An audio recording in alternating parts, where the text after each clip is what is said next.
So we are recording. So we kind of left off here. So today what we're going to do is, how do I make that go away? Today we're gonna talk about kind of what are the recommendations for training, and then kind of a couple of ways that we're going to be able to calculate target heart rate so that we can use heart rate to explain everything that's going on during exercise. Okay, so we can try to get at our intensity. And then we're going to start moving into and talking about obesity and body composition. And then at the end today, I will talk about what we need to do for the aerobic training critique that will be due on Monday, and we'll go from there. Okay. All right. So if you all remember, which several of you pointed out to me yesterday, if we ask how much do we need to do from an aerobic training standpoint to increase cardiorespiratory fitness, right? It was this kind of general idea of 150 minutes of moderate intensity physical activity per week, okay? Or 75 minutes of vigorous intensity physical activity. So like 5 days for half an hour of like kind of brisk walking, which is probably for most of you going to equate to somewhere between maybe 40 and 50 or 60% of VO2 max, okay? So this moderate intensity is probably somewhere between like 40 and maybe 60% of VO2 max. 60% that's pretty high. You have to be pretty fit for 60% to still be moderate. And then vigorous, it's probably going to be, in most instances, we'll just say like 65% of VO2 max, greater than or equal to 65% of VO2 max. That's probably what we're thinking about there. Okay. So if we want to derive some health benefits, right? What is the minimum that we need to increase cardiorespiratory fitness to have sort of better mortality risk? It's just kind of getting at those things right there. Okay. So much of what you guys kind of talked about yesterday was going to be greater than all of that. And so what we can see is that doing this sort of bare minimum gives us health benefits and some level of an increase in VO2 max, but this is probably not going to be sufficient, okay? Especially in folks that are as active as most college-age students are, to be able to get as much of an increase in cardiorespiratory fitness as is possible. Okay, so in people that are generally pretty active, in people that are generally kind of at least moderately to relatively fit, the thing that we really, really need to make VO2 max go up is going to be this. We need vigorous intensity physical activity. Okay. So one other piece of all of this that may in some ways matter for you guys, but it's probably really, really beneficial for older adults and people that are less fit, is there's been some really fascinating research that if you need to get 30 minutes of physical activity or 30 minutes of this moderate intensity activity a day to make your cardiorespiratory fitness go up, there is evidence that you can do your 30 minutes all at once, or you could break your 30 minutes up into 3 10-minute bouts of exercise. And as long as the intensity is the same. So I'm going to go walk for 10 minutes when I first get up in the morning at a certain pace. I'm going to walk another 10 minutes on my lunch break, and then I'm going to walk 10 more minutes in the evening. That you get a similar increase in VO2 max, and therefore similar health benefits from breaking up your activity into these multiple 10-minute bouts as you do if you did all 30 minutes consecutively. Okay. Now we thought for the longest time, like, ooh, this is a really, really cool and interesting finding. This will help us. People are like, I can't do 30 minutes at once, but I got 10 minutes in the morning and I can go walk for 10 minutes at lunch and I can do 10 minutes in the evening, that somehow this would help us to make people feel like that this is a more achievable kind of thing. And that really hasn't sort of panned out to kind of be the case now. And so, but if you know people and you think that this would be a kind of a useful thing, then you're going to get similar benefits by doing all of that. Although we thought it was going to be a real panacea that you can tell people, look, man, everybody's got 10 minutes, right? Like you don't have to get up an hour early in the morning, get up 15 minutes early and go get on the treadmill for 10 minutes and then get in the shower, right? And you can do your 10 minutes at lunch, but what happens is people just do their 10 minutes once and they forget about it. So human behavior is fascinating and frustrating. Emma, question. Do we know if there is a reason or why it might be where like 10 minutes seems to be this kind of minimum, like doing it in 10-minute chunks works, but 7-minute doesn't? So great question. And one that we do have some evidence about those kinds of things. Even if it's a little bit beyond the scope of class, but it's kind of an interesting thing. So what we think happens is if you think about things, and I'm going to draw something on here, and I'm not going to ask you guys a question about this. This is just sort of a thing to do. But if you imagine, right, that I've got a graph here, and if what we've got is, let's just say we've got heart rate or we've got cardiac output or something here on the y-axis, and we've got time here on the x. And so this little thing that I've written here, this is rest, okay? And you do something, right? And it kind of, your heart rate comes up, and then when you reach a certain intensity, it plateaus off for a while. And then when you stop, it wants to come back down, and then you're going to reach sort of back to baseline again, okay? And so let's just say that this was time 0 and this was 10 minutes or something. What we really think is happening is, what we care about is this mathematical thing that is what we call an area under the curve. So we care about this, okay? There seems to be some critical amount of time that we need your cardiac output. We need to make the heart, right, work harder, and it needs to be up and stay up for some critical amount of time in order for it to stimulate the positive adaptations that we're going to get. We need to force the mitochondria in the muscles to work harder for some critical kind of area under the curve amount of time. Now, we know some things now, Emma, that if you're walking, it's probably about 10 minutes. Okay, if it's moderate intensity activity, it's probably about 10 minutes.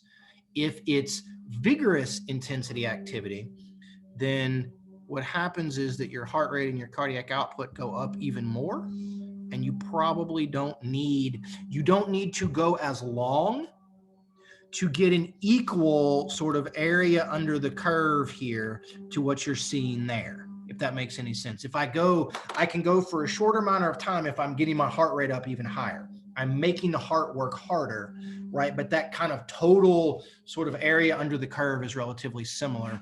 And so it's kind of a sliding scale based upon all of that. Because we'll talk about at the very end something called high intensity interval training. And we know that if you basically sprint for like 30 seconds at a time, that you can get relatively similar adaptations to if you're doing kind of some longer stuff that's not nearly as intense. Okay, so that's a really good question in that particular way. All right. So can y'all see when I move the little thing that has everybody's like names on it? Do y'all see that on the thing, or do you just see my slide? Do y'all see me? Yeah, we can see you, but we can't see like us on your screen. When I move this thing around like this, is my head moving or anything, or am I just stuck in one place? Y'all have the option to move me around yourself. Yeah, we can move you if we want. Oh, okay. Well, that's good for me to know because I'm moving the little thingy around. Okay. So based upon the ACSM physical activity recommendations, we have a slightly different level of recommendation if what we care about are fitness benefits, okay? And so if we want to look at something that's going to make VO2 max increase, then what you will note is that it's a little bit more and it's probably a little higher intensity than the thing that we need to get the absolute kind of bare minimum to get health benefits. And so we need some sort of training volume, which is number of days per week by the time of each session, by the intensity, to kind of somewhere fall in this 3 to 5 days per week, 20 to 60 minutes a session. And so if you read and you study for an ACSM certification exam, they're going to talk about something from an intensity standpoint that they're going to say 40 to 85% of something they're calling VO2 reserve, or what they're going to call heart rate reserve. Do not worry about what VO2 reserve actually is, okay? It's not that important for what we're doing, and it's especially not very practical for most people. If you can't measure resting VO2 and you can't measure max VO2 and you don't know what your VO2 is during exercise, then like it's fine to try to use that as the most accurate way to prescribe exercise. But if nobody can really realistically measure it outside of if you're in the lab, then it is of no real practical use, okay? So what they're going to recommend is that it's at 40 to 85% of something called heart rate reserve. And that is going to equate to a recommendation of, if you're super unfit, maybe 40%, but this is basically going to be analogous to exercising at 40 to maybe 85% of VO2 max. Okay. And I will talk to you guys in the next couple of slides about here's how we calculate heart rate reserve, so that if you guys want to go run or bike or elliptical or row or something today, you know what your heart rate needs to be in order to sort of fall in this particular range to hopefully derive some level of increase in VO2 max or some level of fitness benefit. Okay. All right. So here is just sort of a kind of a sliding scale of things. And I'm not going to ask you guys specific questions very much about all of this, but the ACSM breaks things, and they recommend sort of that there's this kind of bottom end of things, which this is really what the physical activity recommendations are about, is health. This is the 150 or 75-minute kind of guidelines that we need that are going to help improve mortality rates, but we're not going to get a huge amount of an increase in VO2 max. Then there's what they're going to call fitness. And so by fitness, this is really training that is designed to increase VO2 max in most people. Okay. And you will note that the big thing that's going to be a little bit different, right, is here, okay, is intensity. Because remember, we talked about yesterday that increasing the intensity, this is the primary way that we overload to get an increase in VO2 max. So we need to go at a higher intensity. So that's kind of the main difference there. Okay. And so typically the physical activity recommendations are for older adults or deconditioned kind of people that are going to start off being sedentary. For like you guys, which most of you, at least our research on college age students tells us that y'all are a particularly, pretty active group on the OU campus, especially as health and exercise science majors. We would recommend kind of you guys here in this middle one. And then if we look at stuff that athletes do, then all kind of bets are off. Okay. They recommend that they may do very high intensity training for these much longer durations and things that are going to mimic more, like if you have a soccer player who their matches will last 90 minutes, then they've got to train not only to be able to increase their VO2 max as much as possible, but they've also got to be able to train to understand and what it takes, to sustain how they play for 90 minutes or 100 minutes with lots of stops and starts and sprints and those kinds of things. Okay. So a little bit of different ways to approach some of these things. Okay. So as I said, what we're going to use to prescribe exercise intensity is going to be heart rate reserve. Okay. Heart rate reserve.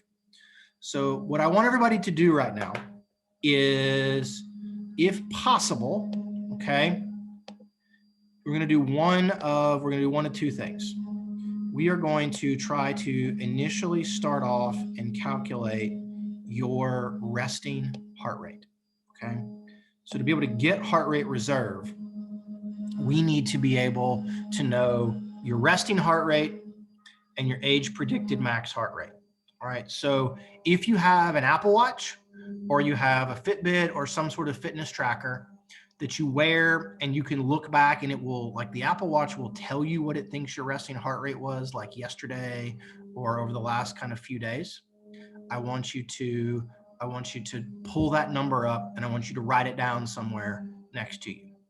If you haven't, what I want everybody to do is, and I'm going to do this with you guys, okay? Go here on your carotid and find your pulse, okay? If we do this to my wife, she passes out. It's hilarious and terrible. Like, she can't give blood. Like, I have to go with her to like get, like, when she had to give blood to get like tested when she was pregnant and stuff, like, I have to go. Like, if she sees blood, she will pass out. You touch her like over a blood vessel, she faints. Boom, down. She's gone to Target, so I can talk about her while she's not here. It's great. But she knows, she just hates it.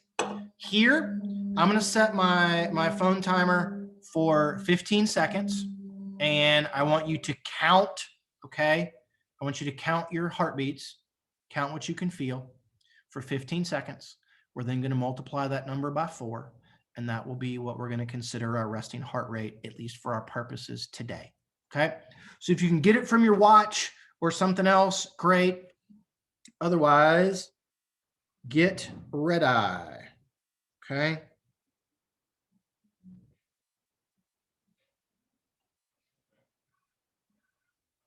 Okay, I've got it. I'm going to count us down in 3, 2, 1, go.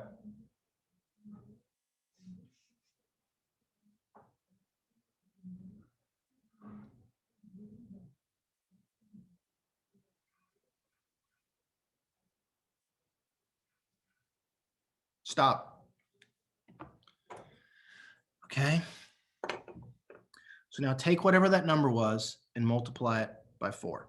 So mine was 18 multiplied by 4. So I'm at 72, which is not too bad given that I've had 3 Diet Mountain Dews, and my wife and I walked 4 miles this morning before class. So I'm doing okay, I guess. All right. So we need your resting heart rate. That's the first thing that we're going to do to be able to try to calculate all of this. Okay. So we got that. If you've got your resting heart rate, like, flash your camera at me or something so that I at least know. I'm getting worried about my people that aren't here, right? Or give me a thumbs up or something. Okay, there we go.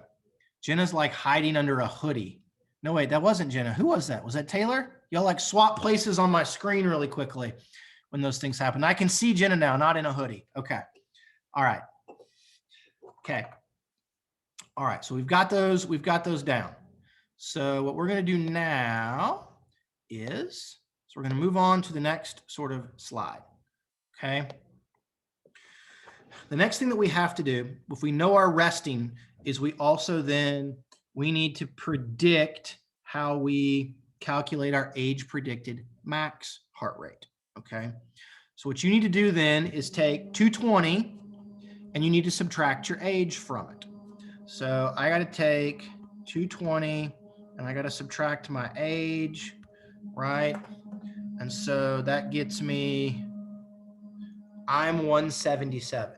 So my age predicted max is 177 and my rest is 72 as of this morning. Okay. So just to be really honest with you guys, there's a little bit of wiggle in these measurements. Okay. So the standard deviation of estimating age predicted max heart rate is about 10 to 12 beats per minute. Okay. I've tested people in our lab, especially when we've done a couple of our caffeine studies where we have people do maximal exercise or very nearly maximal exercise with caffeine. And like, I've seen their, college age students who are 22 or something, and we've seen heart rates that are 212, 213, something like that. Okay. And so some of that is a little bit genetically derived that, some of you, if you're 20, can get your heart rate over 200. And some of you, if you're 20, can't get it over 195 or something like that. But it's a general guideline. Okay. There are some newfangled equations because we're scientists and we're just never happier than when we're taking something that works perfectly well and trying to parse it down into something that is infinitely more complicated, but maybe infinitesimally more like accurate in that particular way. And so you can use 207 minus 70% of your age, or 211 minus 64% of your age. That's fine. I don't really care, but I do want you to know that most people don't do this. We just use the 220 minus age because it's nice and easy to remember. Okay. So you've got your resting heart rate. Hopefully everybody has your age predicted max heart rate. With that information, we are now ready to calculate your heart rate reserve. And then once we know that, I'll show you guys how we can use that to pick out what your heart rate during a bout of exercise needs to be at a particular intensity. Okay. Okay. So what we're going to do now, this is called the Carvonen method of calculating THR. Go back. Went the wrong way. Okay. THR stands for target heart rate. All right. So what we're doing now is we're going to have Sydney go exercise, and she wants to be at, let's just say, 60% of her VO2 max, and she's going to run for a half an hour at 60% of her VO2 max. Okay. So the percentage of VO2 max at which you want to exercise, you need to essentially be at that percentage of your heart rate reserve. Those two things are going to equate to each other. All right. Those two things are going to equate. So we're going to do an example one here, and then we're going to do one where we calculate this using our individual measurements. Okay. So heart rate reserve is calculated by taking age predicted max heart rate and subtracting your resting heart rate from that number. Okay. So in my example that I have here, if we have a 20-year-old person who has an age predicted max heart rate of 200, and let's say they have a resting heart rate of 60, okay, of 60, then their heart rate reserve is going to be equal to 140 beats per minute, okay? And so what heart rate reserve tells us is rest is here, max is here. If you guys look at my hands, okay? Rest is here, max is somewhere up here. The distance between those two things, we call it a reserve because that is, in essence, the number of beats per minute that you have available to you to raise your heart rate to get up here to max, okay? That's what heart rate reserve is. It's this sort of amount of extra gas in the gas tank, if you want to put it that way, okay? And so what we want to do then is, if we want to be, and let me see if I can, nope. Will it let me erase? Nope. Understand what's happening? No.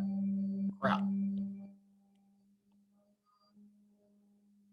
Sorry. There we go. Okay. If we want to be at a percentage of VO2 max, so in our example here, we want to be at 70% of VO2 max. So we need to exercise at a heart rate that is going to equate to 70% of our heart rate reserve. So the equation to get this is maybe a little bit less straightforward than what you would think. So we have calculated here our 140 beats per minute. So what we want to do then is whatever percentage of heart rate reserve we want to be at, we need to multiply those two numbers together. So we're going to take 70%, so 0.7, and we're going to multiply that by 140, okay? That's going to give us some number, okay? I'm doing math here. I got my calculator out. 140 times 0.7, that gives us 98 beats, okay? So to be at 70% of my heart rate reserve, I need to have 98 out of those 140 possible beats that I can raise being used. Where this gets tricky and where people tend to struggle is, this is my percentage of heart rate reserve, but to know where I need to be during exercise, I have to take that number and I have to add it back into what my resting heart rate is, okay? Because if Sydney is sitting here and she's at 60 beats per minute at rest, and she wants to be at 70% of max when she goes to exercise, she needs to be at that 60, and then she needs to raise it up from there to account for 70% of that kind of reserve that she has. So we go 60 beats plus 98 beats per minute. That tells us then, okay, I'm gonna go run and I need to look at my watch and I need to try to be at about 158 beats per minute while I'm exercising. Okay, that's going to be my target goal. That will tell me that I am at roughly 70% of heart rate reserve, which means I'm at roughly 70% of my VO2 max. Okay. All right. So the reason that using heart rate reserve is better in previous times, okay, back in the before times, like way before the pandemic, but like in before times, people simply would use a percentage of age predicted max heart rate to do these things. And so they would say, let's exercise at 70% of your age predicted max heart rate. And so what you can look at is, if I've got my same person, age predicted max heart rate is 200, I take 70% of that, I get a value of 140, okay? That's almost 20 beats per minute of difference. And so when we use the percentage of just simply max heart rate rather than heart rate reserve to calculate target heart rate, most often we end up very significantly underestimating exercise intensity. And when we underestimate exercise intensity, then we're going to underestimate our overload and we're not going to drive adaptations nearly as much. Okay. All right. So here's what I want everybody that's here. Here's what I want all of you guys. Here's what I want all of you guys to do. Okay. I want you to go back. I don't know what's happening behind the scenes here. I want you guys to calculate. Okay. I'm going to put this in chat. I want you to send it to me, but I want you guys to calculate what your target heart rate during exercise would need to be if you guys were going to exercise at 82% of your heart rate reserve. I know I've picked a weird, kind of strange number. Nobody would ever probably set out to do 82%, but let's just do it from a math standpoint, okay? So what I want everybody to do is, I want you to calculate that and then put it in the chat, okay? I'm gonna take a picture of this, of who is here and who is working. So I'll give you guys credit for being in class today for doing this, all right? And then we'll walk through a couple of them to make sure that we're kind of on this, okay? Nia, you have a question?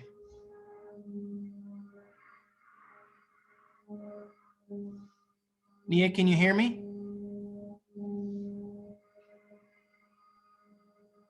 Nope. Okay, well. Hello? Nia, you have a question? Can you hear me now? I can hear you, yes. Okay. I was saying, should we just, you said 82%, so just change the 0.7 to 82%? Well, Yes. whatever. Okay. That's correct.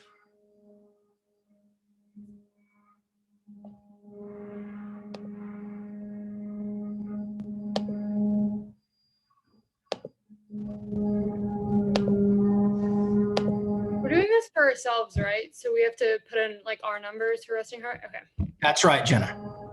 To use your resting heart rate and your age predicted max heart rate.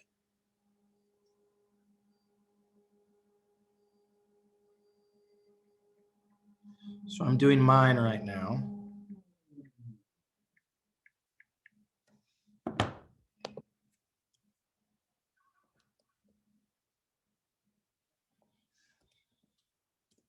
Do you want us to put it in the chat?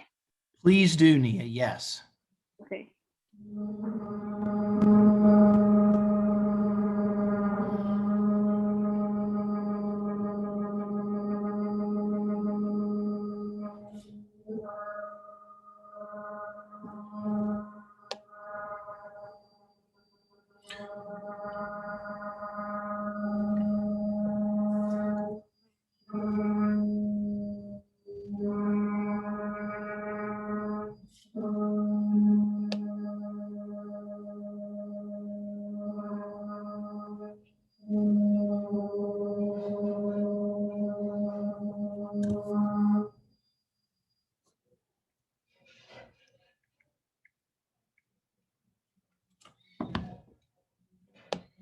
So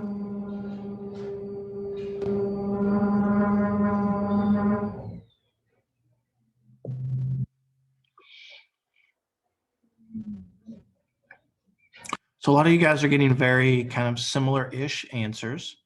You guys will note mine was 158, okay? Which is what we might expect, right? I'm older, or as I say, I'm just old.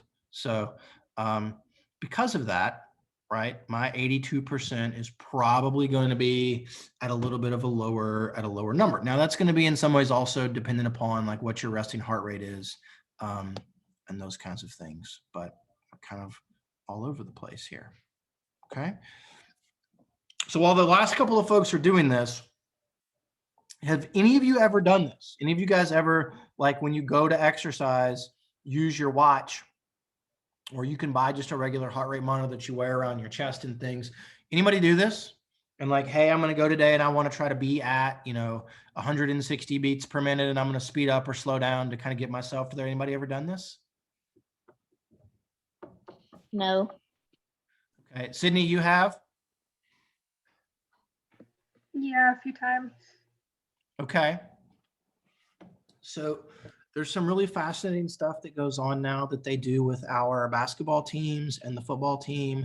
And I don't know if they do it with the soccer team, but they make these tracking devices and they make people wear them in practice. The European soccer teams are also very, very prone, but like if you guys have ever seen, I guess we could see it's called Catapult, I believe. And so you wear a little harness. It looks like a sports bra, basically. Taylor, have y'all been wearing the Catapult stuff at practice, Taylor? Yeah, we do every day. So it looks like a little sports bra, and it has a heart rate monitor in it, but it also has a GPS tracker. Taylor, should we tell everybody else about the things that are in the basketballs and in your shoes and in the building about how they're tracking how many shots y'all are getting up and everything else, and everything. But we can track then, like when people go to practice, like how much you move and what your heart rate is over the entire session, and then try to tell people what to do, and then track that over a couple of weeks and try to decide, should you take a day off or not take a day off, and those kinds of things. But there's a lot of really useful things that we can do by kind of looking at what this is. And so but a lot of you may not ever think about doing this when you go to run. I'm strange. And so I have at various points worn just kind of a regular heart rate monitor to try to track some of this stuff. And it doesn't matter at what pace I run for the most part. My heart rate goes up to like a certain place and it's always there. Like weirdly enough, like I can do like a light jog and it goes to like 165 or 170 and it stays there and it's not that hard for me. Or I can, like what we did on Wednesday at Orange Theory, which was basically sprint for 30 seconds and then walk for 30 and then sprint for 30 and then go get on the row machine and row as hard as you can for about a minute and then rest. Doesn't matter. Whatever I do, it goes to the same place. And then, so I'm kind of a weird freak show, but that's the idea. Okay. That's the idea, is we can track intensity by doing all of this. And so if you go to certain workout places, like you go to Orange Theory, they give you a heart rate monitor and they want you in these certain zones. They're just tracking your intensity.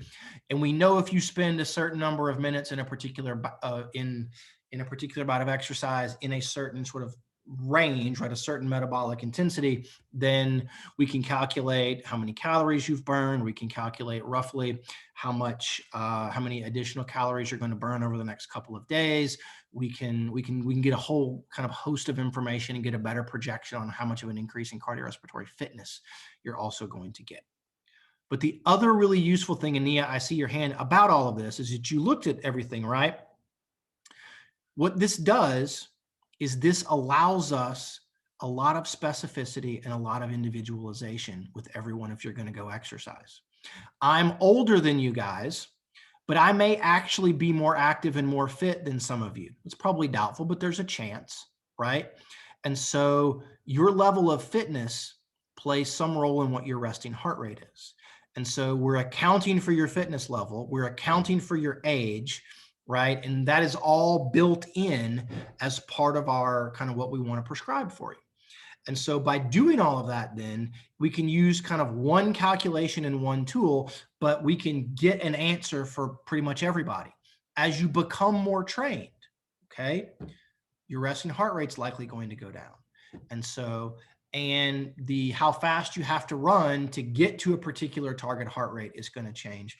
And so if we do this, we have all of this built-in progression and built-in specificity into the way we're tracking our training, and it makes things much more robust than just, okay, we'll try to go run for a half an hour at an 8-minute and 30-second mile pace.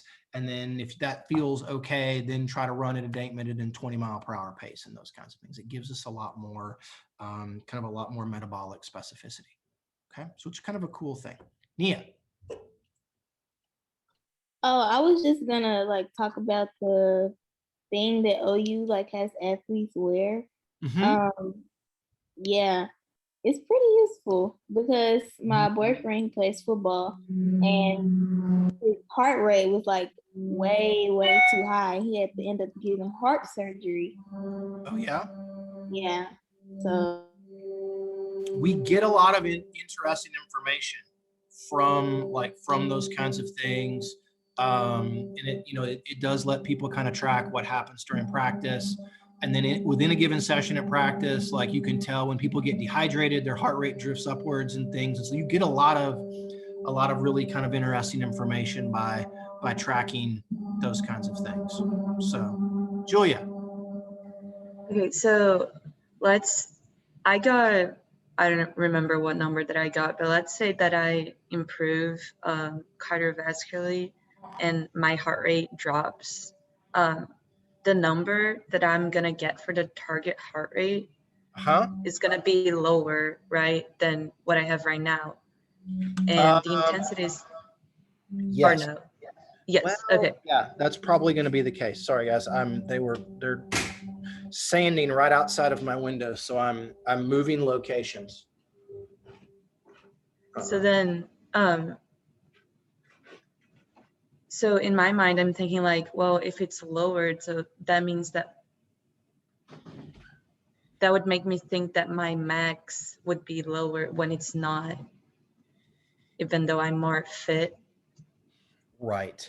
So let me think about this. So if your resting heart rate is lower, so if my resting heart, let me do this really quickly. If my resting heart rate was, let's just say mine was 50. So I'm 177 minus 50. And I do that times 0.82 plus 50. I mean, I'm like 4 beats per minute lower to get to the same kind of relative intensity. So it may be down just a little bit, Julia, but it's not going to be enough that you're really going to kind of make a big difference. Okay, but that's kind of the idea, though, is that it's going to change based upon all of that. And so, although in theory, no, I don't want to say that. I don't want to confuse you guys farther. There are some other things that may be at play, but I don't want to do that. Okay. Okay. Everybody feel okay with this calculation? You feel like you're doing okay with this? Okay. I want you to pay special attention when you look at your aerobic training critiques that you're going to do for Monday.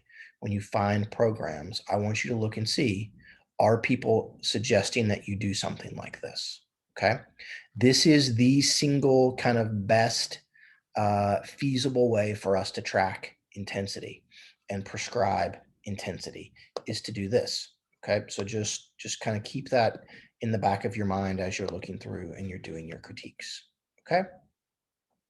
All right. So we've talked about those kinds of things. Wait, we did. So the FIT principle, right, for aerobic exercise is it just kind of very straightforward. We've really talked about most of those things, right? So like frequency is going to be days per week. Intensity is ideally some percentage of VO2 max or some percentage of heart rate reserve. time is just what you think. It's just how many minutes am I exercising. And then mode, this is going to be something like running, okay, or cycling or rowing or whatever kind of particular modality it is that we're doing. Okay. So we can apply this to any training program that we encounter or that we see. But the other piece of this that we have to keep in mind is that intensity is really kind of the key thing. Most people miss by not going intensely enough. Okay. And so if we look at the ideas, right, of progression and overload and repetition and specificity, we can overload. Okay, we can overload from an aerobic standpoint by increasing the intensity, by increasing the duration, or by increasing the number of days per week that we do things. Okay, but the really, really important thing is probably going to be to try to increase intensity. That's the most key thing. And just like with resistance training, right?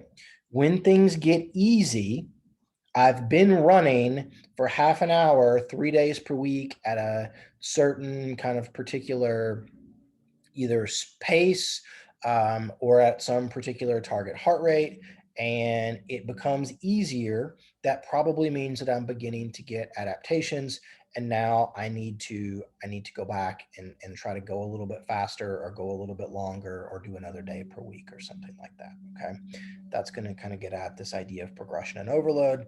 And to be honest, if you can get a good measure of your resting heart rate, like first thing in the morning, right when you wake up, okay, you've not had anything to eat, you've not had any caffeine, you're ideally like not stressed out about anything, then as you get adaptations to training, then your resting heart rate should begin to fall. So if you're using heart rate reserve to calculate your target heart rate, then if you do that every couple of weeks or so, you should be able to kind of get at this idea of progression and overload kind of together, captured in your getting at your heart rate reserve values.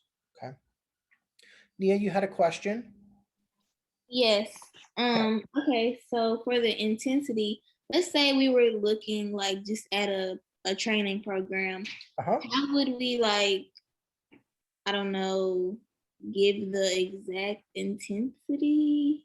I guess that's my question. Like, how would we find the percent of VO2 max from a program? That's going to be the problem, right?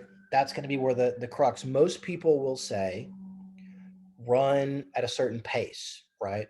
Cycle at a certain you're going to go run 3 miles at a 9.5 minute mile pace or something.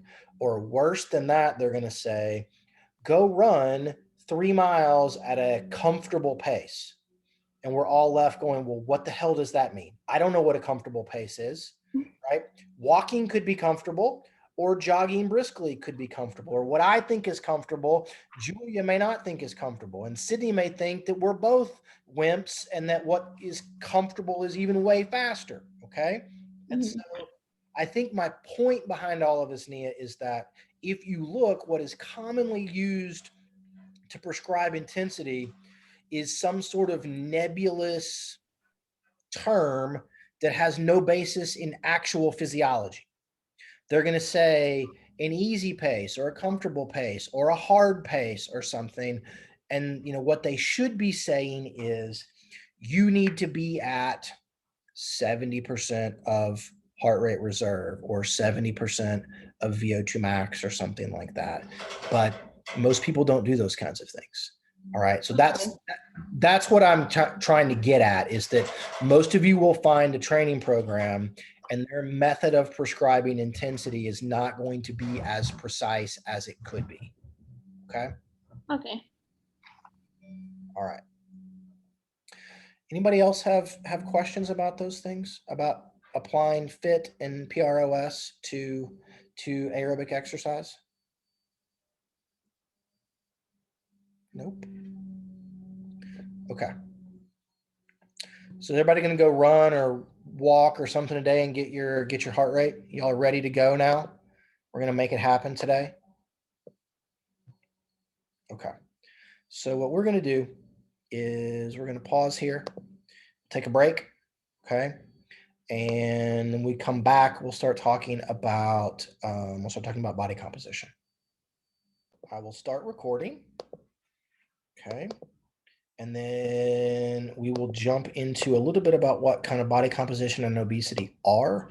And then we'll come back and we'll talk about some of these kind of ideas behind kind of the changing behaviors and stuff at the very end. Okay. We probably won't get to that today. It will probably be, later on Monday. Okay. So body composition, okay, is different than weight. All right. Body composition does not equal weight. Okay. In some ways, body composition does not necessarily equal or equate to telling us anything about obesity necessarily. And there's some nuance to that I'll get into in a few slides. What body composition tells us, okay, very specifically is what is the chemical or anatomical makeup of your body. It tells us what you're made up of, okay? And we'll get into in the next few slides, there are different ways we measure and quantify body composition, and some of those things, some of it will tell us stuff about like how much water do you have and how much protein do you have, and others will tell us not so much that, but you have this much fat or this much kind of everything else, and it will vary, okay? And some of those are better or worse than others. Overarching though, one of the things that body composition does tell us, okay, your present chemical and anatomical makeup is an indicator of your energy balance. So it is in some ways we can say an indicator of your nutritional status, okay? People that are not eating enough food are going to have sort of changes in their body composition that are going to go in a very predictable manner. They're going to look a certain way from a composition standpoint. People that are consistently eating too much, more than what they need, are also going to have some relatively predictable changes that will happen in their body composition. Okay. And so and this next one is a difficult thing for me to try to explain to everybody. But while we don't have any kind of hard and fast numbers as a rule, we do know that body comp is very much related to your health status and your overall well-being, okay? I can't tell you though, right, that if you are a 25-year-old man and you have more than X% body fat or less than X% muscle mass in your body, that in and of itself is going to be predictive of cardiovascular disease risk or something like that. But we do know that essentially having excess adipose tissue, having low levels or too low of levels of lean mass or muscle mass, having too low levels of bone mineral density, that all of that is potentially going to pose some health problems. Okay. Okay. So remember that I told you that body composition is not the same thing as weight. Okay. So composition is what are you made up of.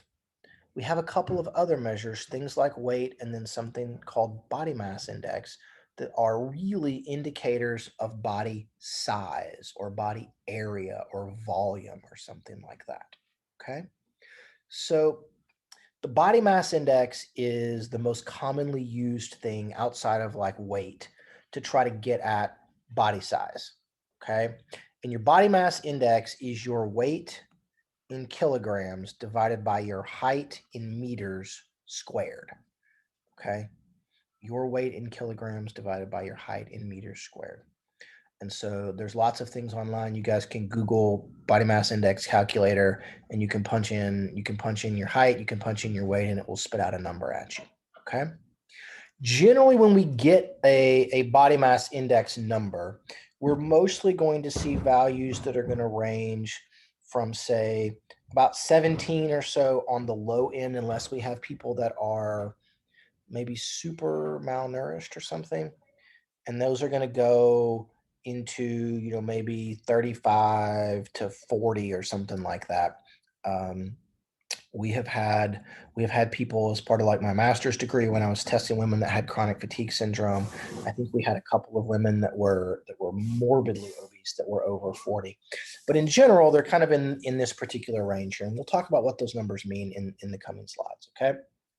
Things to know, okay? Body mass index, because it doesn't measure composition, makes no distinction between what we would call being overweight, quote unquote, for your height versus being over fat or having excess adipose tissue, okay?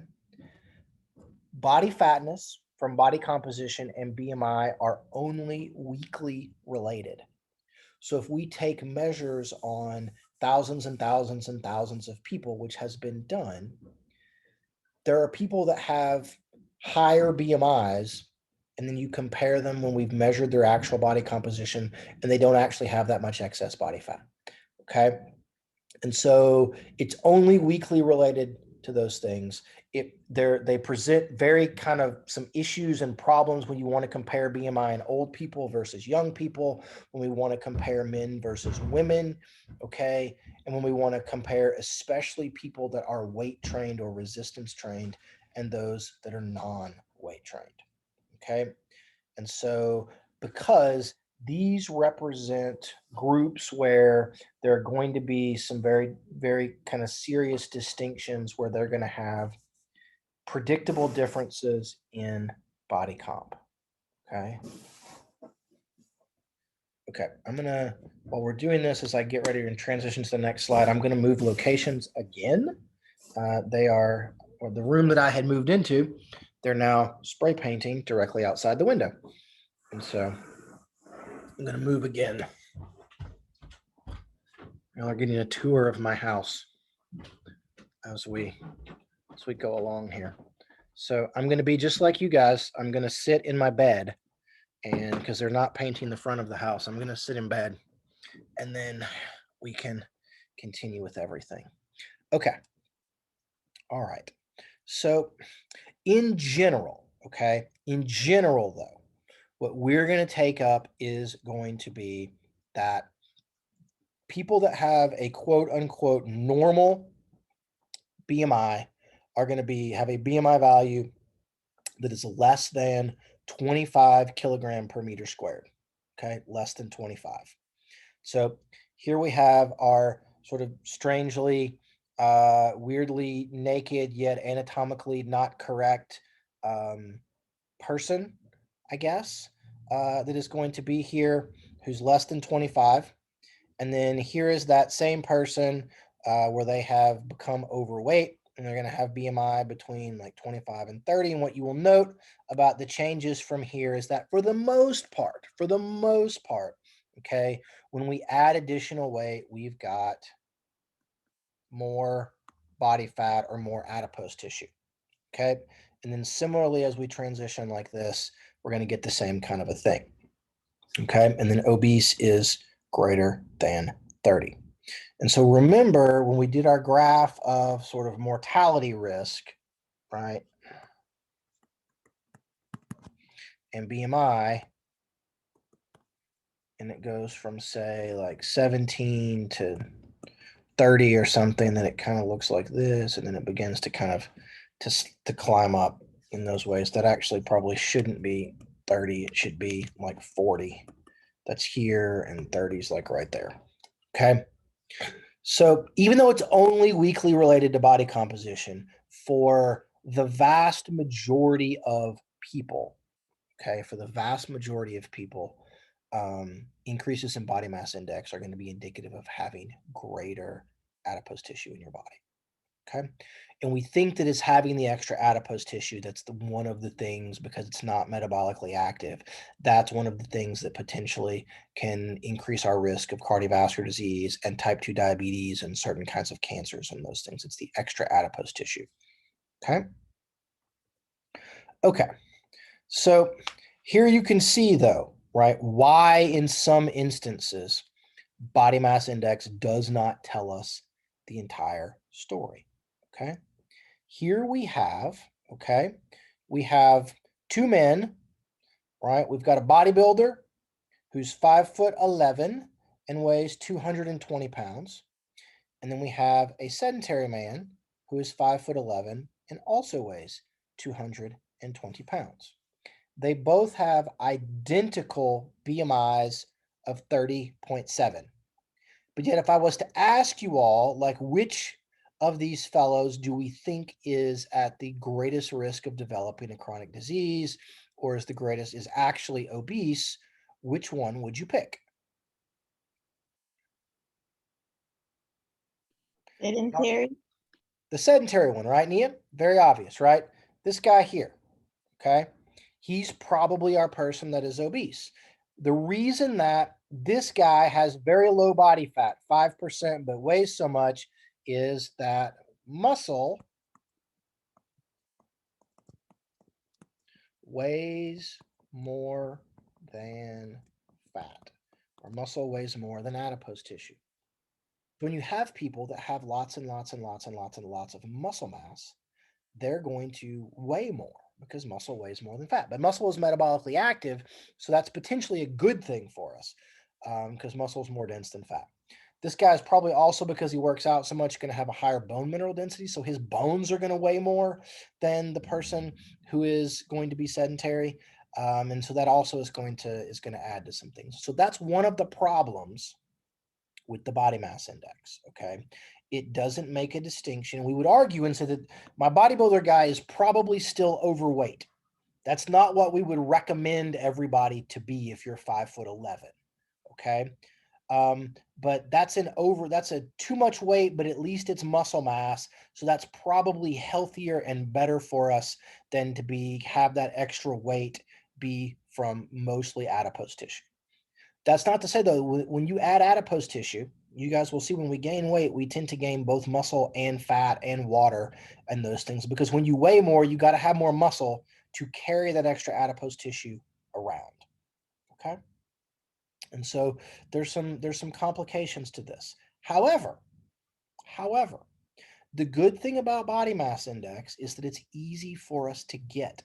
I can call any of you or text you or send you a questionnaire, and all you have to do is write in your height and your weight, and I know your body mass index. As you guys will see, I don't have to have you get a DEXA scan or an MRI scan or do underwater weighing or do the skin fold calipers or anything else on you, and I can know your body mass index. And so because of that, we have data on millions upon millions upon millions of people from their BMI that we can correlate to their blood pressure and their cardiovascular disease risk and type 2 diabetes risk and the risk of certain kinds of cancer and those things. And so because of that, what we find is that in general, as BMI increases, especially when it gets over 25, really when it gets over 30, for the most part, your chances of developing every kind of chronic disease are going to go up. Okay. We don't have that data on actual body composition. I can't say, okay, when you hit 22% body fat and you're a man, then your risk goes up this much, because we just don't have enough data on people to be able to kind of draw those sorts of conclusions on your disease risk, because it's difficult for us to make those measurements. Okay, Julia. So in like a health perspective, would it be better for someone to be normal weight and a higher percentage of fat, or overweight and a higher percentage of muscle? Because it's not recommended for the overweight person to be that, size, but Yeah. So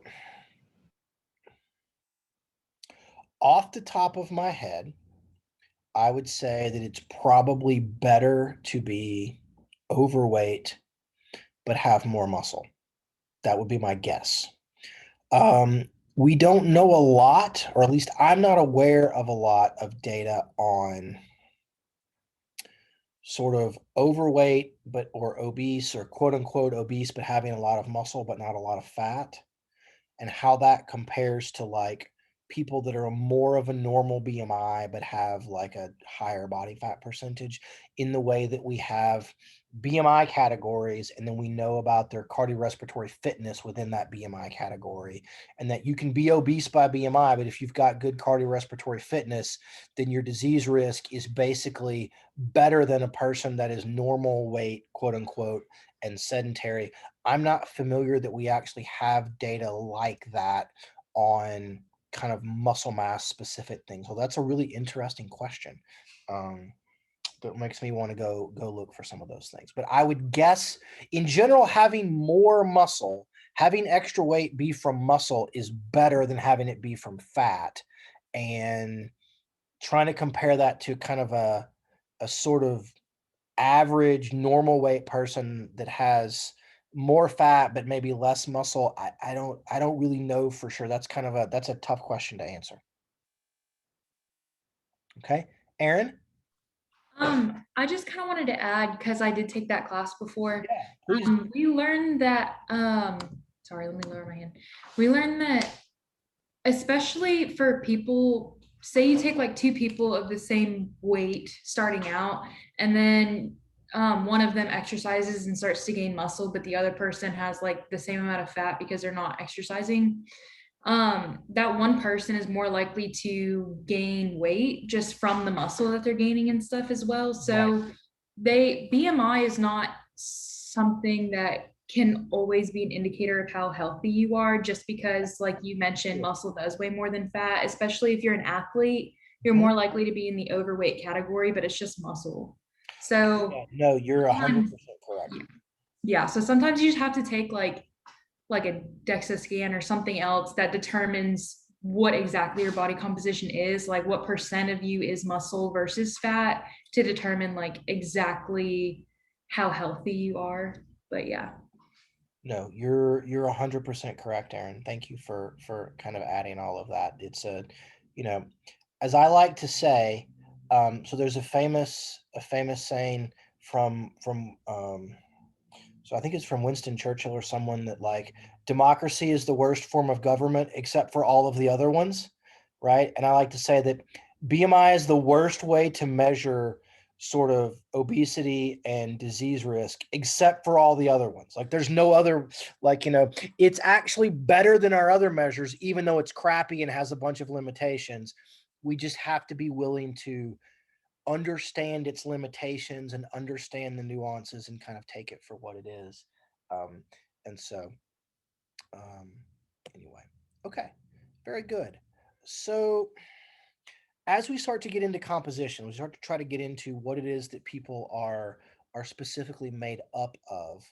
I want to show you guys a few things here. And so we have we have what we're going to call basically kind of a relatively sort of normal weight, normal body composition. Although these people are probably relatively lean. We have a man, right? Our reference man and our reference woman. And so if we were to look at what you guys are made up of, okay, you guys have muscle or protein, okay, that you're made up of. You have what we call essential fat or essential adipose tissue. This is a theoretical concept, okay? We have no way of measuring what your essential body fat is because it's essential. And we would have to starve you basically to the point where we kill you and then figure out how much body fat was left when you died, in essence. And that would tell us then kind of what your essential fat is. We guess we think it's about somewhere between maybe 3 and 5% in men and somewhere between about 10 and 15% in women. So about 3%, 12% kind of our averages in the midst of all of this, okay? This right here, this essential fat, this is one of the primary drivers of the differences in body composition, the kind of inherent differences between men and women. Okay. We need some level of stored adipose tissue to have some level of kind of emergency energy stores. And ladies, evolutionarily, you guys have to have more on the off chance that you're pregnant. Okay. And so that's kind of why those things are going to be there. In a typical sort of college-age person, then there's what we call non-essential fat. And so this is going to be what we're going to call subcutaneous or sub-Q adipose tissue. You may have some that is going to be around your stomach that we call visceral adipose tissue. And I'll show you guys some pictures of this. And this visceral adipose tissue is the stuff that's really, really dangerous. It's the stuff that's really predictive of developing type 2 diabetes.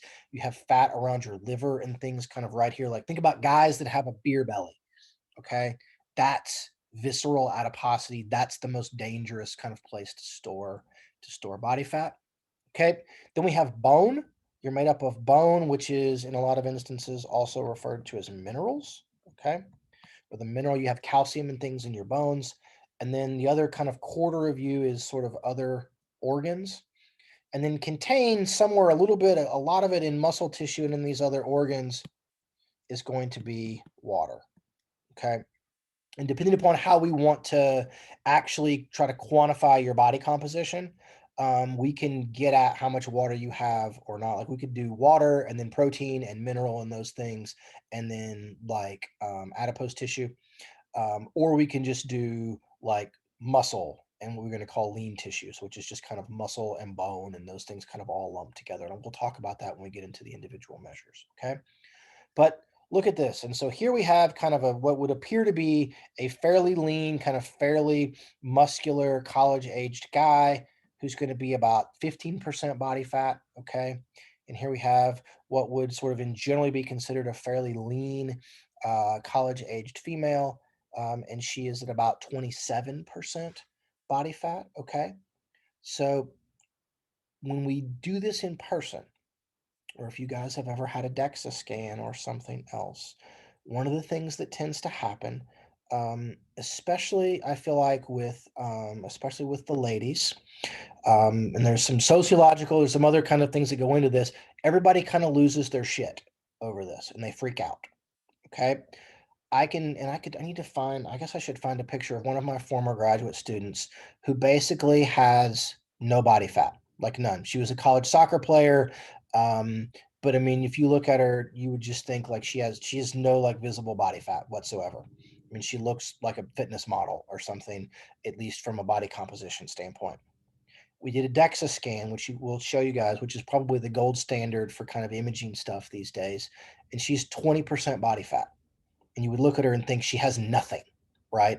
And so then we do a DEXA scan on kind of a regular, just a regular college, female, and they're in the high 20s or in the low 30s, and people are like, oh my God, I have 30% body fat. I'm like, yeah, that's perfectly normal and kind of on the low end and perfectly healthy and all of these things. And people kind of get freaked out about a number because in the popular press, they talk about numbers that are not realistic. They'll talk about male athletes that have 2 and 3% body fat. That's not true. They have way more body fat than that, right? But the way we measure it sometimes has been inaccurate, and we'll tend to underestimate those kinds of things, right?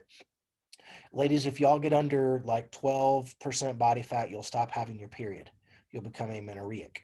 For a lot of reasons. So there's just some things to keep in mind as we see all of this, if any of you have ever had these. Okay, wait, I'm back. When did I freeze up? My internet cut out.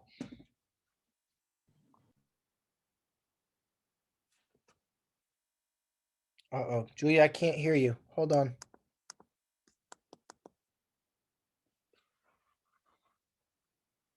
Somebody can y'all hear me? Yes.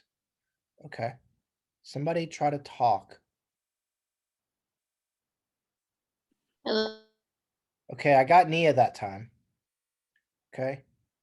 All right. If y'all can hear me, then we're gonna keep rolling with this. Okay. All right. So, warning for everyone.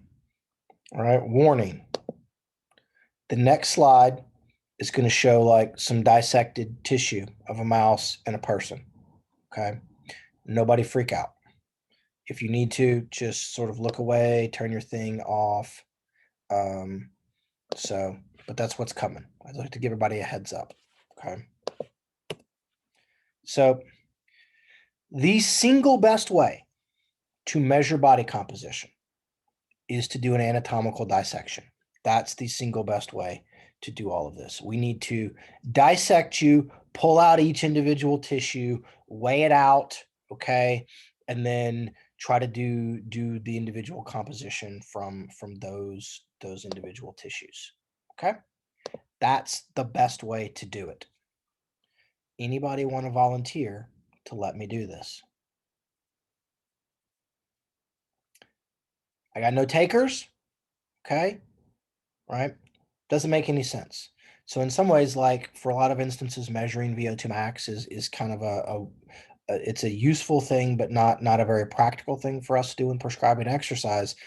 Anatomical dissection we can't do. So the best way to assess body composition, it's impossible for us to do that on living individuals. Okay, so this is the best, but we really can't do it. So who cares in that particular way? So what we're going to talk about is how do we measure body composition with us out having to kill you and dissect you? Okay, what are the ways that we can get at and do those things? Okay, so when we don't do an anatomical dissection, we call that what we're gonna look at, and what we can do in our labs and things, or what you guys could go over to the Huff and have done, or go to your doctor and have done, is called an indirect measure. Okay, it's an indirect. We are not directly weighing out individual tissues and doing all of that. Most of our indirect measures are based upon a principle that is called densitometry.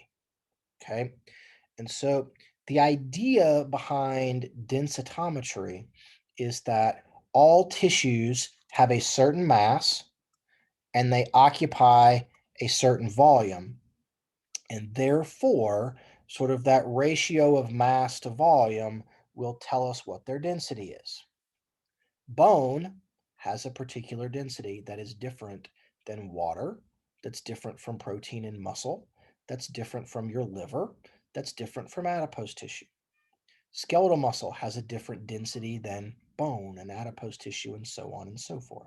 Okay, and so if we can find a way to calculate the density of the entirety of your body, we can back calculate from all of that what we and we know what the density of water and muscle and bone and those things should be, then we can back calculate what the ratio of those tissues need to be to each other in order to arrive at the density that your overall body is going to be. Okay, and so a lot of densitometry is based upon something called Archimedes' principle. Okay, Archimedes' principle becomes very apparent when you have a toddler who likes to get in the bathtub.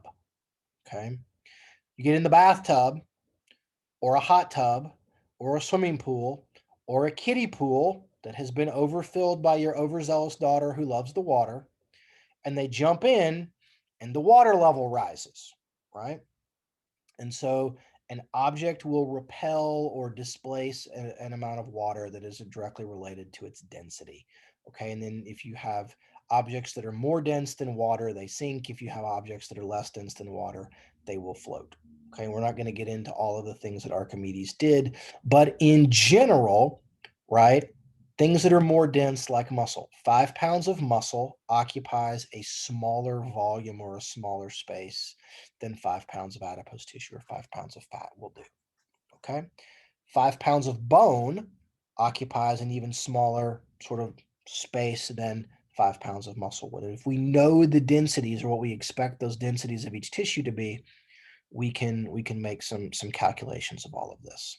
Okay, so in using this densitometry and this idea, one of the ways that we try to back out from your body density what it is that you're made up of is going to depend upon how many compartments or components we are trying to understand that you're made up of.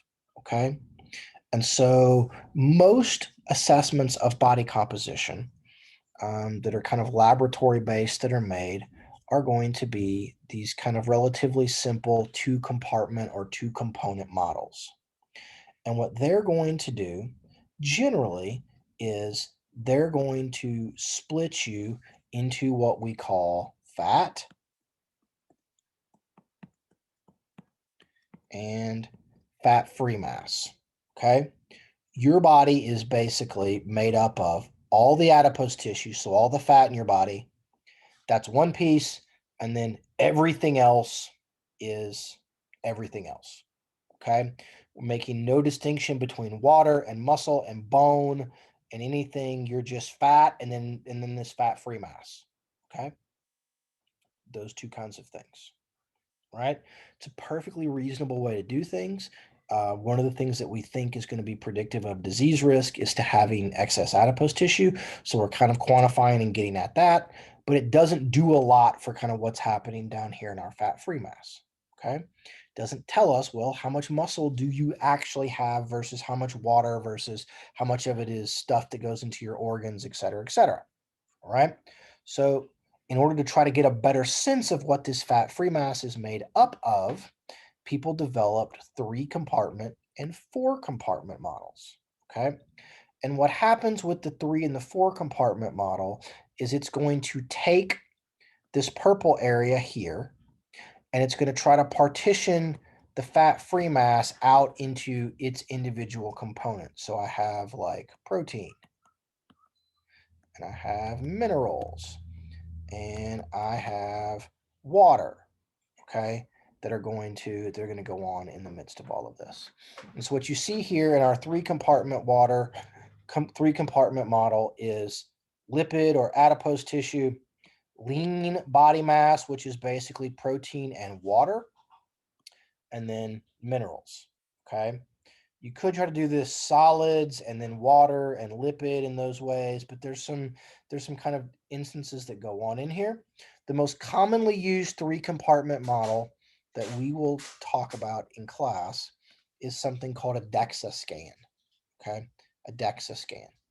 And the DEXA scan gives us this. It gives us fat, it gives us lean kind of muscle tissue plus water, and then it gives us bone or bone minerals. Okay. And a DEXA scan, as you guys will see, it's just a fancy x-ray. Okay. It's a fancy x-ray.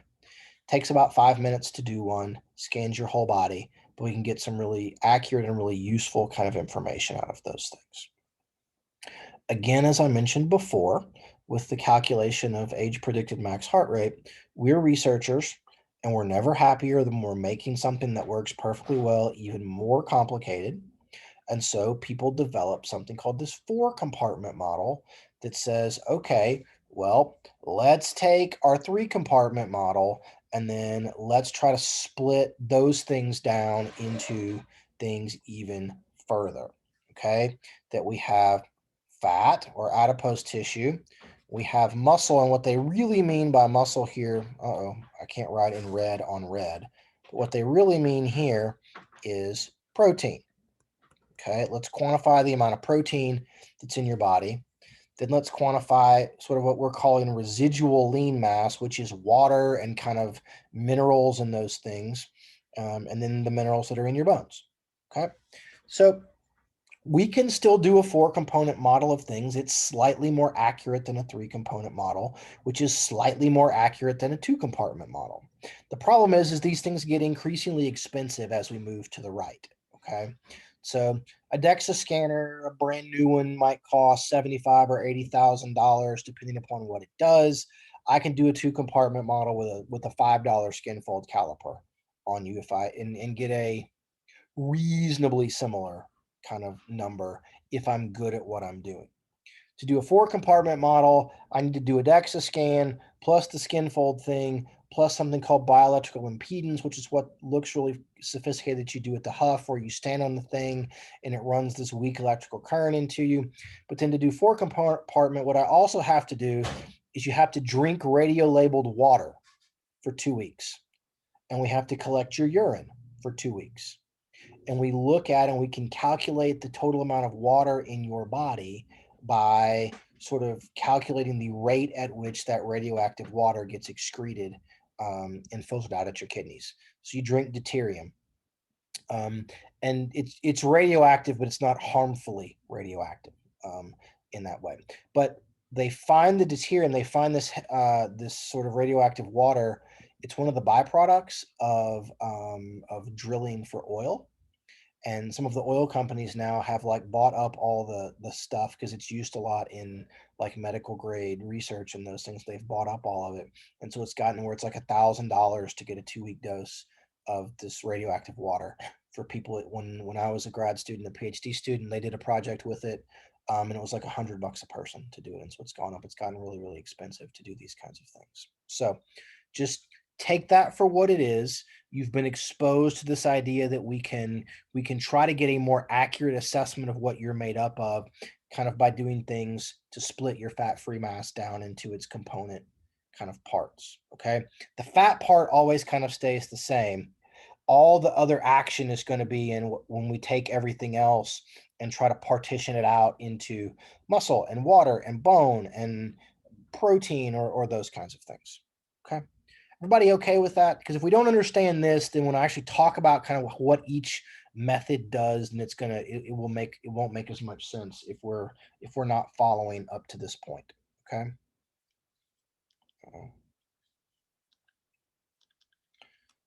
Has my phone died? Okay. Somebody tell me what time it is, please. 12:40. 12:40. 12:40. Okay, we'll do a couple more slides and then we'll call it quits because it's Friday. Okay. What I'm going to show you guys here, these are indirect measures of body composition. These are densitometry based, but they're high resolution imaging that we're going to do. Okay, so something called magnetic resonance imaging and something called DEXA, which is dual energy X-ray absorptiometry. What you see here on the left, this is an MRI, and then what you see over here, this is a DEXA scan. Okay, and so MRI is, and there's another slide about this later on, but we'll cover most of the material here. An MRI is the single most accurate indirect assessment of body composition that we have. Okay, this is the best way to quantify whatever it is that you're made up of, okay, outside of doing a dissection. Like everything else, though, that's really good, it would be unbelievably expensive, and it would be really, really, really labor intensive for some poor graduate student to try to do this way of quantifying body composition. Okay, what you guys can see here is when you do an MRI, they take pictures of you. And we're not going to get into, I did a bunch of MRI stuff when I was a PhD student.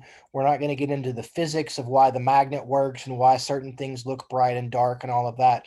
But what it does is it basically takes these slices or pictures of you, okay?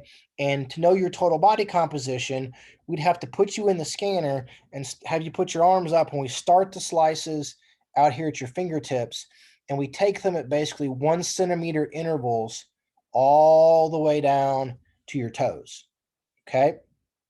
And then we get a picture, and then in that picture, some poor person has to go in and circle every little structure that they can see in there, figure out what that structure is, and we know the density of those structures or that tissue. We need to calculate the area of what it is in that thing. And then we use that density in that area to calculate like some percentage of you that is something. We add all of those things up across sort of head to toe, and we can get a very, very, very accurate picture of what it is that you're made up of. Okay. To do this scan, it might take 10 or 12 hours of being in the magnet to do that head to toe scan like that, where you're getting a picture like every centimeter. Okay. And then it might take a grad student several months to do all of the analysis on all of that. Okay. It costs, if you go to a clinical facility, usually somewhere between $2,500 and $3,000 an hour to use the MRI machine. Okay. We paid $800 an hour at an after hours at a local facility when I was a grad student to use their MRI facility. If you have spare cash laying around and you want to invest in something, don't invest in Bitcoin. Okay. If you've got $5 million, don't buy Bitcoin.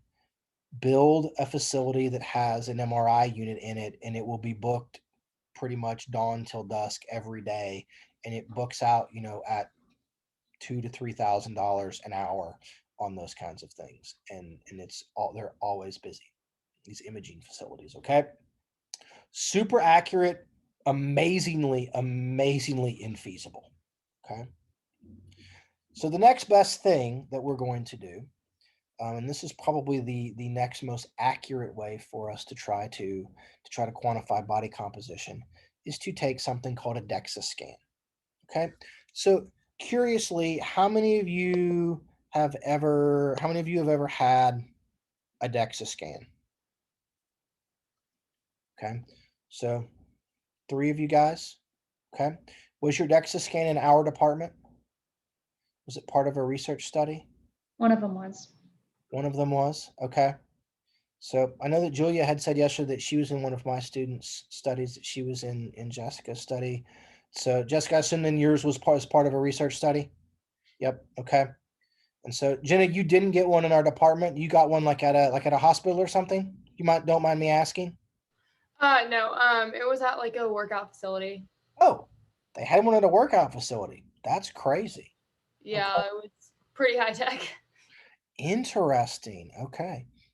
Is that what Equinox is doing now to try to get people to come and go? So DEXA scan takes maybe 5 minutes. You just lay there, this little bar scans over you, and it comes back, and we get like a series of images that look like this, right? Where we're kind of seeing some contrast. The lighter stuff here is going to be adipose tissue.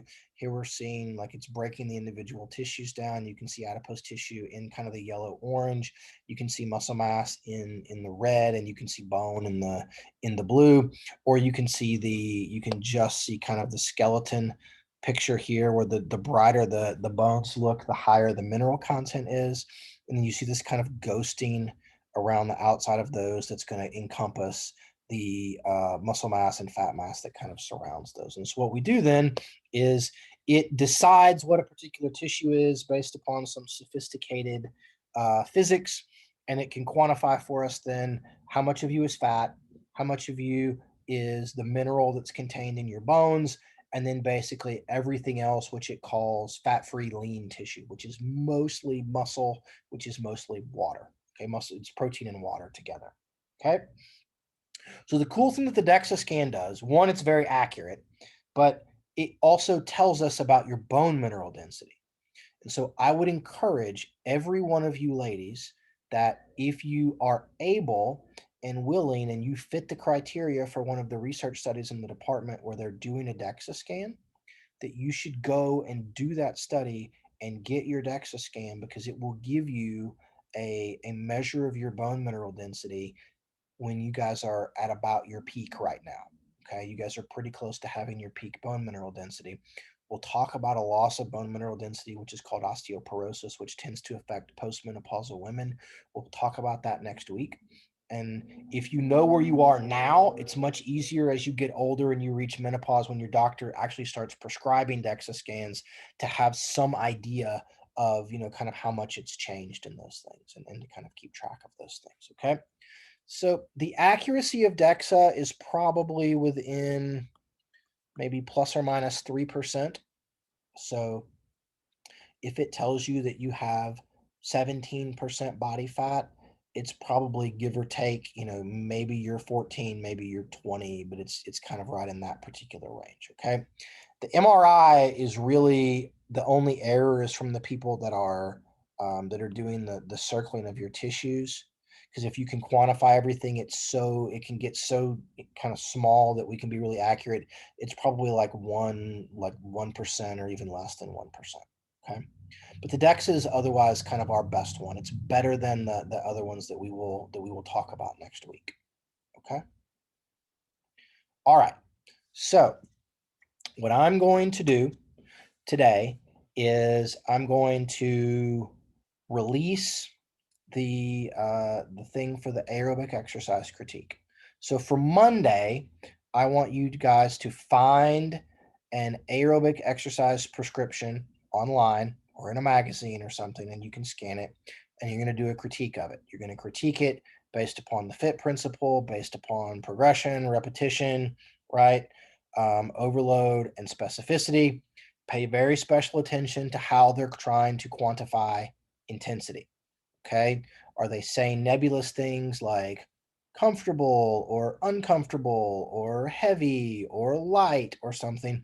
Or are they saying you need to be at 65% of VO2 max or heart rate reserve or something? Okay. Pay very specific attention to those things. All right. If you're having trouble finding something, just Google a marathon or half marathon training program. Okay. That's the easiest way to find something. Just Google one of those things. Okay. And you'll get something that should very, very much be kind of in line with what we want. Similarly, I think one person has already done this. If you've got something, you can email it to me or you can text it to me and I'll try to give you some feedback as to whether or not it will work. Okay. The other thing that I'm going to do, and I hate to double up on you guys, but we're just kind of, this is where we are. I'm also going to release the second lab for you. Okay. The second lab is the estimation of cardiorespiratory fitness or cardiorespiratory endurance. You're going to, and I need you to do it over the weekend so that on Monday I can get your class data. You're going to walk, you're going to do a 6-minute walk test. And there's an equation on the lab, and you're going to use your resting heart rate, your age, your weight, and whether you're a man or a woman, and the distance that you cover in meters over 6 minutes of walking to estimate your VO2 max. What I want from you guys is I need you guys to turn in for me, right? Your age, your weight, and your VO2 max. Oh, and your resting. I need all of those, all the variables that you're using to calculate. I need your age, your weight, your resting heart rate, and your actual VO2 max value. I need all of those, okay, sent to me by Monday so that I can then put them all in one spreadsheet and I can share them with the class, because you guys are going to once again make a couple of graphs based upon using the data from all of the class, okay? We'll do a couple of new things with that than what we did last time. Lab 2 is not going to be due until Wednesday of next week, but I want us to go ahead and get to work on this so that I have the data and you guys can have a couple of days to make graphs. Okay? Cool. All right. Well, I will get grades and everything for lab 1 and the resistance training. I just need to enter the resistance training critique. I need to finish up grading lab 1, and then I'm going to hopefully try to get your test graded this afternoon and then maybe into this evening, depending upon how Ellis is behaving. But I will get all of that stuff up for you guys by tomorrow so you can see where you are and how you're doing. For the most part, the resistance training critiques have been good. If you missed a couple of little things, I've been putting comments in where I enter the grading canvas. I've been putting comments in there. If you missed something, to try to give you a little bit of feedback in that way. That's easier than me trying to like write on your thing and save it and then send it back to you in those ways. Okay. So, but in general, just kind of keep doing what you've been doing. Okay. Nia, you have a question? Yes. Okay. So I have, I think, like 2 or 3 questions. You want our age, weight, resting heart rate, and VO2 max. That'll be, the VO2 max is like the total that we come up with, right? Okay. And you said you wanted how many meters we walk? Yeah, what it's going to say is, and it's very, very clearly, I hope, explained in the lab. You're going to go and you're going to walk for 6 minutes, and I've linked or given you suggestions on, there's a couple of apps if you don't have something that will track how far you've gone. There are several free apps you can put on your phone that will track you basically. I guess what I should have also told everybody was try to find a place where you can walk for 6 minutes where it's flat, okay, where there aren't hills, and where you can go for 6 minutes in a straight line. If you have to go up a hill, it's going to slow you down. And if you have to turn, it's going to slow you down ever so slightly. And so what you want to do is to try to find a place where it's nice and flat, where you can go for, a half a mile or something. Okay. But you're going to track all of that and it's going to tell you how far you've gone. And then some of you may get it in like, it'll give you a value. Like I went 0.583 miles or something, and so you're going to convert that to meters. But you're going to want to get how far you walked in meters in 6 minutes, your resting heart rate, your age, and your weight, and we'll use that. That's all the things you're going to use to calculate your VO2 max. Okay. Also, so the the assignment you guys did in class on Thursday, should I talk to you about that after class? Or? Yeah, just talk to me about that after class, and we'll be fine. Okay. Okay. Other questions, everybody?